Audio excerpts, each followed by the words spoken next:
Almost live from downtown Westport, it's Oh Brother, Not Another Podcast with Migs and Trace Bros. Here's my NPR version. Hi, everyone. Almost live from downtown Westport, it's Oh Brother, Not Another Podcast with Migs and Trace Bros. You want to try? Yeah, you do one. Oh, brother. Not another podcast with brothers, Migs Burrows and Trace Burrows. Yeah, so here we are with Rachel Konstantin. Teen? Are you a teen or a teen? Constantine, no E at the end. Oh, okay. But it's still Constantine. And you are, how do we know you? Me? How do I know you? How do I know me? You guys just keep popping up everywhere. Well, you are Miss Ubiquitous actress, face in the crowd person. Where, you know. How do I know you guys? I don't know. I know you back because producing like small budget films. So you sent me your headshot. This is like 20 years ago, maybe. 20 years ago, when I would get backstage, I would send pictures and resumes to Reading, Connecticut.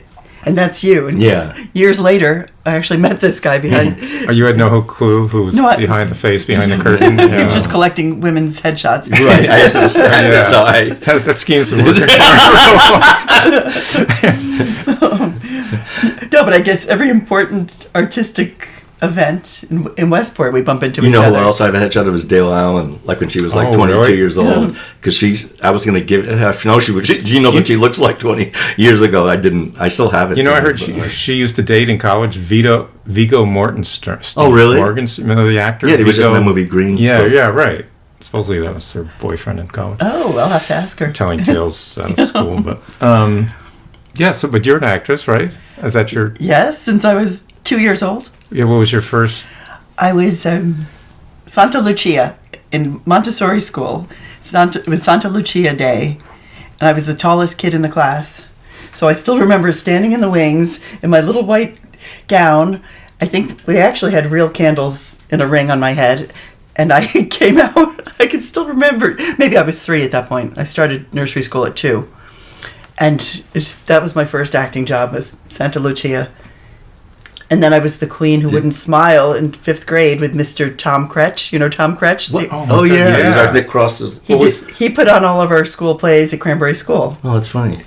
And again, because I was the tallest kid in the class, I was probably 5'2". Now I'm 5'10". But at that point, I was the tallest kid, so I got to be the queen. So that's how I got all of my good parts, being the tallest kid. Yeah, I remember I only acted one. I think it was 3rd grade. We did a play on Peru, and I was Lima, Peru. I mean, you were a city? Yeah, I was a city. So I had to speak, say what our agriculture was or what. Anyway, I totally froze and ran off stage. Oh, no. I never did anything. But you have. Trace has, right? Yeah, I mean, my first thing is at Saugatuck Elementary minstrel show. We didn't wear blackface, but I was this is back, and kids protested. Yeah. All the activist 10-year-olds, and they had picket signs in the front. They said this is not right, which was cool because no one had a clue. I didn't know anything about any of this stuff. I was 10 years old, and the teachers didn't either, for that matter. And anyhow, I was the interlocutor, which is I guess like the MC, and I was just like, we didn't wear blackface. We didn't talk with like a fake Southern, Thank goodness, because it would come back to haunt you. Yeah, when I went for president. Let's leave that alone.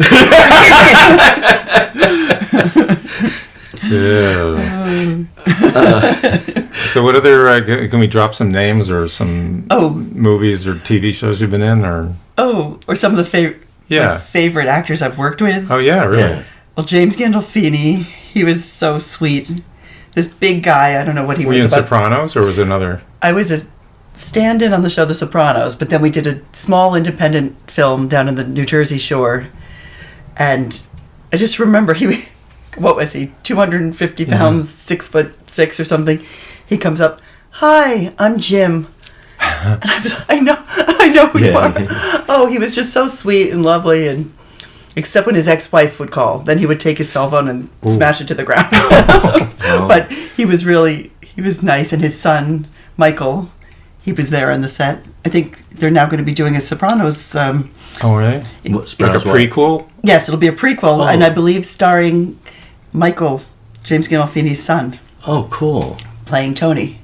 I love that show, so I can't wait to see that. So he was one of the nicest people. And then Pierce Brosnan, James Bond. Yeah. He was amazing.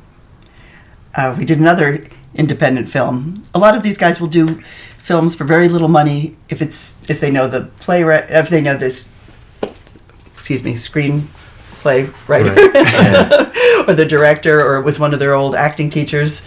So those are the most fun projects to work on. Very low budget, and it's all character driven.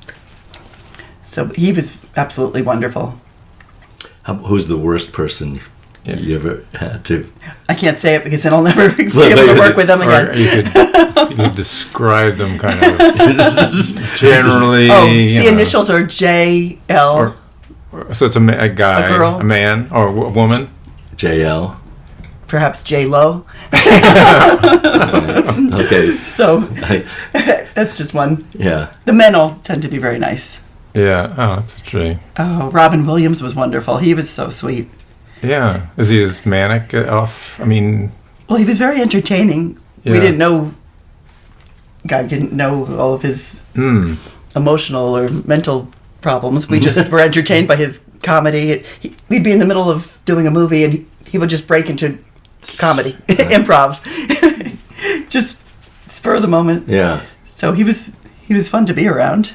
Didn't I see? Were you with me when I went to visit you in Venice, and we went to the Comedy Store? Yeah. And it was Richard. I mean, this was an all-star. This is just like out of the blue. Yeah. Richard Pryor and Robin Williams. Robin Williams and Jeff Altman. And Jeff Altman, and so it was amazing. I mean, to see them. Yeah. Richard Pryor, it was like the headline, and Robin Williams was and this for is, him, believe it or not. This is early '80s. Yeah, it was so funny. Richard Pryor live. I don't know. I just remember it being like, it was really funny. Wow. Yeah. But Pierce Brosnan, I had given him a book my father wrote called A Red Boyhood, Growing Up Under Stalin. Oh. And he read the book. He stops production on the film we're doing. They said, Pierce needs to speak with Rachel. So they find me. He wrote a beautiful letter on his own letterhead to my father, telling him how much he appreciated the book, how much he enjoyed reading it. And my father's 90 now, and a huge James Bond fan. Oh my God! So I came home with a letter from James Bond. He was just so sweet and kind, and I said to him, we were going to do a scene. I said, "Do you need help running your lines?" Oh no, Rachel, I'm fine with this. But I did have a martini with James Bond.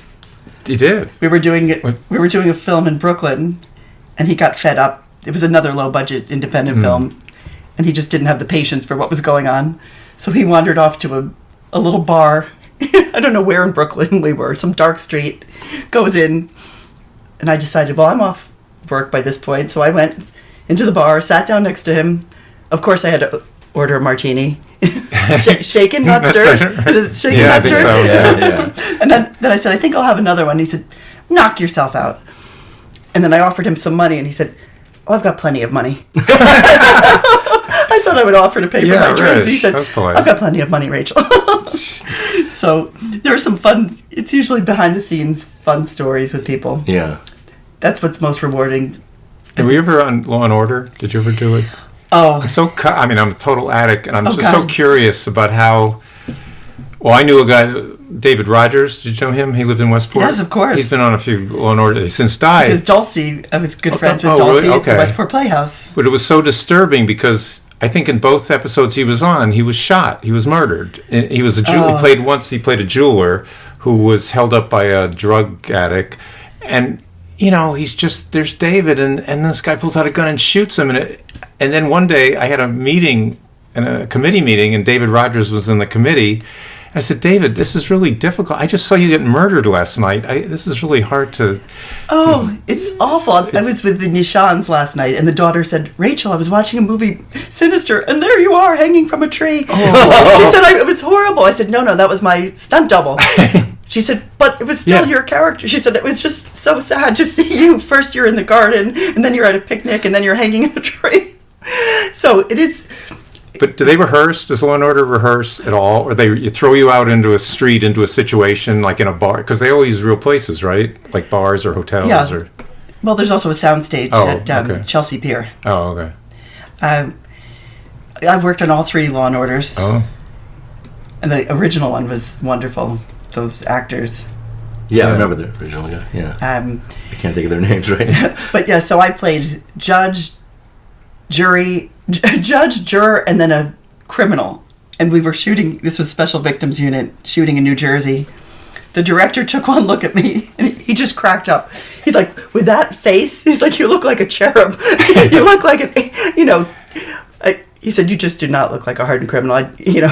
Go play a nurse or something. It just didn't go over, but that was pretty funny. but do they? I mean, again, what is there kind of prep for it, or you just sort of rehearse, remember your lines, and then you're just thrown out there and do it once or twice, or how does? No, they, each scene is shot about 30 times. Oh, is it really a lot? They do that Yeah. much, really? Yeah, they'll run through the scene Yeah. for the blocking. Then the stand-ins will come in for the lighting and all that. Yeah. And then they'll go finish memorizing their lines. You should talk to Scott Bryce if you want to talk to an actor who's probably worked on Law and Order more than anyone, and many other shows. So for those kind of shows, or even a film, like, okay, you have the scenes, and they're all over the place because they have to do all that prep work. So do people just memorize their lines for that? They don't read the whole script when they get the script. Like, you're going to be in this. Like even the lead primary actors, they don't memorize the whole script, do they? Or do they just go in and go, okay, I'm next. I'll review the paragraph I have to say or whatever. I don't know. I think with the soap operas, they would memorize the next day's. They would go in and shoot the next day. So I think they would go home with the script and then pretty much learn the entire script the night before. Yeah. But they used to have prompters on soap operas, and then they took them away. Well, at least the one I was this extra. I was a policeman on One Life to Live, and that was the thing. They said it's our last day that you can look at prompters. So while they're reading the prompters, while they're acting, it's right behind them. Oh, on Saturday Night Live they do that. Oh yeah. You can see they're not even looking at the person they're talking to. There's so many, so many rewrites, and that's and you can see it, and it's a sketch comedy show, so it's kind of almost part of the. Yeah, the crack-ups are almost better. Yeah. Bill Hader, I watched the other day, there was a whole reel of Bill Hader's crack-ups, because he can't, and they said that whole Stefan, that whole character was doing this, where he puts his hands over his face and he looks all kind of coy and everything. He said that was started because he kept cracking up and he had to cover his mouth. Oh, so it was. So it became part of his character, That was very funny. Yeah. But by the time you finish shooting one scene, you've memorized everyone's part. When I worked on Sex and the City, the 4 girls would sit there, and they would shoot it from every single angle. So, a 2-minute conversation may take 10 hours to shoot. Oh my God! Because they do the whole thing in a week, right? Pretty much. A couple. It's amazing. Oh, okay. So did they get an inside? Did they get along at all? Do they all hate each other? I mean, the general thing is that they all hated they all hated what's her name? The star. I don't know. They didn't talk about that. Oh, okay. But Sarah Jessica Parker, she was so lovely, sweet, Yeah. lovely. She was always singing, and she was really adorable. So she was another one of the. Oh, she was wonderful. And Angelica Houston, what a class act she is. I was her photo double and stand-in because I'm the same height and coloring. She wrote a beautiful thank you note to me. She gave me a gift at the end of the... And I was... Boy, how nice. I was her stand-in just to take the time. Is she still alive? Yes, Angelica Houston. Yeah. She was a wonderful, lovely lady. So they don't all have, terrible reputations. Right, yeah. Well, that's nice. You said, Trace said some... What's your closest? I know David Letterman used to have a segment called "Brush with Fame" or something. Yeah. What was your closest, or maybe brush with fame, or with some celebrity or interaction? You've had a lot. When you look in the mirror every day. You've had a lot. I've had so many brushes; it's insane. And don't say sitting here next to me. The British rock group, The Animals, wanted to beat me up once. That's pretty good. Because I said I didn't like Ringo as a drummer, and I was at the Marquee Club, where it's the famous Marquee Club, and so So the club owner took a liking to me, and these guys really, one guy, they were sewing, and one guy had me up and said, well, I don't know which one it was of the animals. It wasn't Eric Burden, he wasn't there, but the other guys were there. And the other guy says, he's a Yank, leave him alone, so that was that, I don't know. I chased Jimi Hendrix's manager down the street to tell him that I was the drumming version of Jimi Hendrix. Did you catch him? Did you catch him? Yes. Catch him? First he was very like, don't get away, and he finally gave in, okay, come to my office tomorrow, And so he had this huge office. I mean, it was like... This Chaz Chandler. Chaz Chandler, yeah. Who also was the bass player in the Animals and discovered Hendrix. And... I did my pitch about that I'm the Jimmy. I felt so weird saying it because I knew it was so ridiculous, but I had to, I'm the Jimi Hendrix of drumming. He got so angry at me. He says, if you ever use my name with yours, I'll castrate you.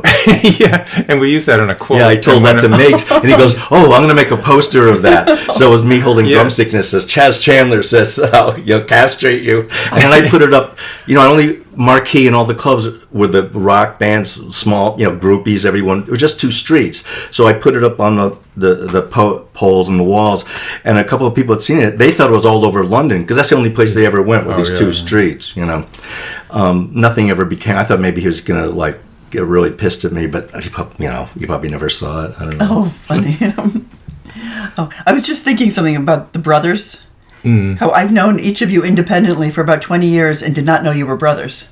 Yeah, that seems to be a common impression. But I'm looking at you both now. Do you realize you're dressed identically? Yes, I know. Oh, that's funny. No, I didn't. You both happen to show we don't up. look. People always say you don't look.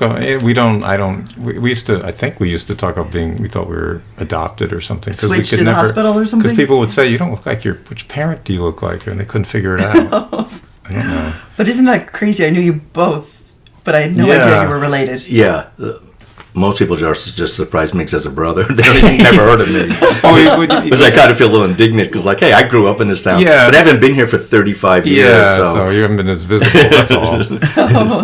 And, he had a much more illustrious early career than I ever did. I mean, he was on national TV and a game show and really? Interviewed by David Frost. Remember David Frost? Yes. Interviewed Nixon? Yeah. Well, his next interview was Trace Burroughs. Yeah, it's true. Yeah, it's true. Wow, I never knew this. And what game show were you on? Oh, well, it was Video Village. And Monty Hall, who did Make a Deal, was the MC, also Jack Nards. So, I was in the audience, filled out cards. My mother helped me because I was just 10 years old. And they called us up. A lot of coming back in interviews. And I got on, and I ended up being like the biggest winner they ever had. And then because I was a kid and I was good on that show, they called me up, said, do you want to go on another show? You don't have to audition, just come on the show. So it was called Make a Face. And it was this thing where the wheel... a barrel was divided in 3 parts, cartoon faces, all the nose, the eyes, the mouth, and you had to match them up, like 1, 2, 7 makes a face. So I was with a girl, and I was horrible at it, and she would have won, but at the end of the show, the MC, who I can't remember his name, says, well, this is our last show, which I didn't know, and we're going off the air, so I'm giving both of you the grand prize. So I won more, like money and a ping pong table and encyclopedias. Trucks used to pull up. I was so envious. Trucks from Macy's and then Gimbals at the time would pull up to our house, and guys would unload these. They had forklifts bringing things into the house. Really? I mean, it was endless stream of prizes and toys and money. I lived in that till I was about 20. Of course, things were cheaper back then. But this may be a false memory, but I thought at one point the producer, they liked you so much that they wanted to make a TV show about you or around you, and Dad wouldn't go for I'm so glad I didn't know about it. No, I didn't know. He was too suspicious of the financials. I know he didn't want to sign anything. My mom wanted me to be an actor, and Dad was against it. Yeah, maybe that was and she took me to some audition. I was so oblivious to acting. I didn't know how to do that. And I was with Jill Schwartz, and it was a commercial, and I was just, I didn't know how to emote. I wasn't into acting. It was her idea. She wanted me to be an actor or a celebrity or something. So that didn't work out. And then I was on a third show, and I had an audition for it called Yours for a Song, where basically they would read parts of a song lyric. I was so stupid, it was unbelievable. And I was in they had mostly adults, so they're trying out kids, and I was one of the kids. How old were you? maybe I was 11 now, Oh. like a year later. So this is the words. I shouldn't even admit to this, but Rob, what's that song that Robert Ronke's Bob bobbing along? Oh yeah, Rob, What's that? something the The Robin, red Robin goes Bob bobbing along. So they go, the red Robin goes Bob. And what's the next thing? And I couldn't figure it out. And they gave me like 3 chances, and I just froze. I said, I don't know. So after the 3rd chance, I said, okay. And that wasn't the end of my game show career. Though when I went to California, there was a couple. I did get another game show in my 20s, Crosswits, and the woman from the Addams Family, Carolyn Jones, was my celebrity partner. Even though I saw the answers in advance, they had them on the side, I tried to memorize them, but I was so like my heart pumping and all that stuff that when it came to me, I just couldn't remember what I saw. And I won like a big bag of nail polish or something. Were you ever on a game show? Did you ever do that? No, I've never been. Oh. I'd like to go on Name That Tune. Do you remember Name That Tune? Yeah, I can name that tune That in was so 3 much fun. notes or 10 notes or I love that. Oh, but you were on To Tell the Truth. Right, to tell the truth. Yeah. He was an imposter on I was To an Tell the imposter. Truth. I was supposed to be a guy who sang in his bathtub and broke the Guinness Book Record. Who I connected with like last year. I was looking for the tape or something, and he's a really respected doctor and professor in Manhattan, and we talked for a couple of minutes on the phone, and that was it. Oh, but how did you get a talk show at 10 years old? Well, I was watching... Not a talk show, game show. Game show. I was watching television, and I thought to myself, Jesus, I'd like to go on that. This is so basic. I showed someday. My mother goes, well, it's your birthday. We usually went into New York a lot to do stuff. So what do you want to do? I said, I want to go see that show, Video Village. And so she took me in, and then from there they passed out cards. Yeah, they passed out cards in the audience. Never worked for me, but... Wow. Well, she filled out most of it, but the big joke was that, we'd just gone to California with my Aunt Rose, which Aunt Rose, people say pronounce it like, so when the question was, so what'd you do? I went to California with my Aunt Rose. And they go, is she really an aunt?